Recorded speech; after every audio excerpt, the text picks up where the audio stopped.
I'm 58 years old, and I need to tell you something that might make you uncomfortable. Not because it's dramatic, but because it's true.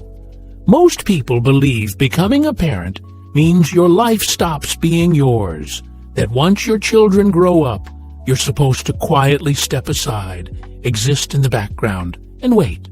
I believed that too, for a very long time, and it almost cost me my dignity and my relationship with my own son. I became a single father at 30.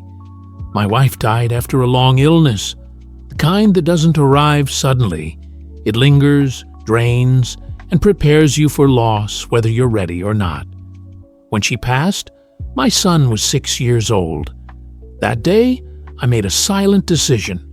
I would be everything: mother, father, provider, protector. And I was. I built my entire life around one goal: make sure my son never felt abandoned. I worked long hours, turned down opportunities that required travel, skipped relationships that felt inconvenient. People used to say, "You're a great dad." What they didn't see was how completely I disappeared into that role. I didn't resent it. I thought this was what love looked like. My son grew up successful: college, career, marriage. When he told me he was moving to another city with his wife, I congratulated him. I helped him pack. I even paid part of the moving expenses. That's what parents do, right? What no one prepares you for is how quickly you stop being necessary. Calls became shorter. Visits became occasional. I wasn't dad anymore. I was someone he assumed would always be fine. Here's the lie knocks about. When you're a good parent, people assume you don't need care. Strength becomes permission to be ignored, and I allowed it. At 52, something changed. Not dramatically, quietly. I realized days could pass without anyone asking how I was doing, not because they didn't love me, but because I had taught them I didn't need anything. That's when I met Laura. She didn't rescue me.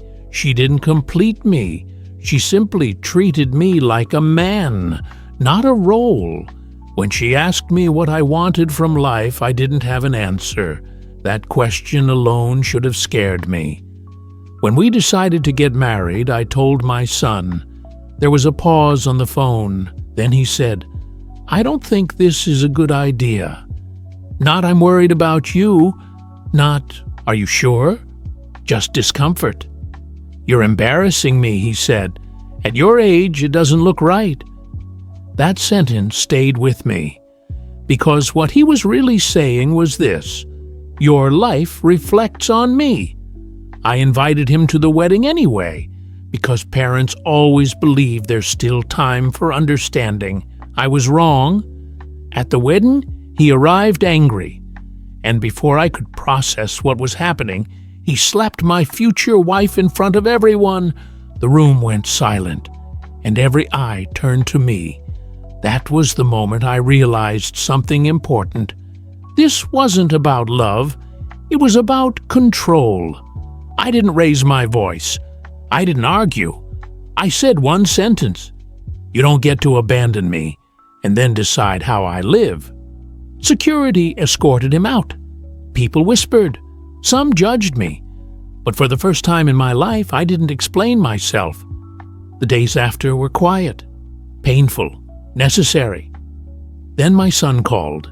His voice was different. He said, "I forgot you're more than just my dad." That was the apology. Here's what I want you to understand.